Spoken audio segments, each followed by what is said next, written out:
person who has tremendous issues with anger. Tremendous issues with anger. Let's say he grew up in a home, the parents were abusive, they were constantly fighting physically, verbally, emotionally, psychologically. He himself was hit as a kid. What's going to happen when he thinks about how Hashem is dealing with him? He's going to think that Hashem is out to get him, that Hashem is angry with him, that Hashem is hurting him. Why? Because that's his midah of anger, and it's not rectified. But let's say, for instance, that person does hibodedut for 1 hour a day, and he says, Hashem, I don't want this anymore. I don't want to be angry anymore. I didn't choose my parents. I'm trying to be close to you, and this thing is disconnecting me from all good in my life.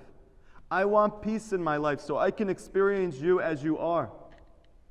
And let's say you don't give up on that prayer, and you pray every day, and you're learning Rabbi Nachman's Torah every day, and you're going to the field, and you're doing hibodedut, and you're pouring your heart out to Hashem, and one day you wake up, and you're not angry anymore.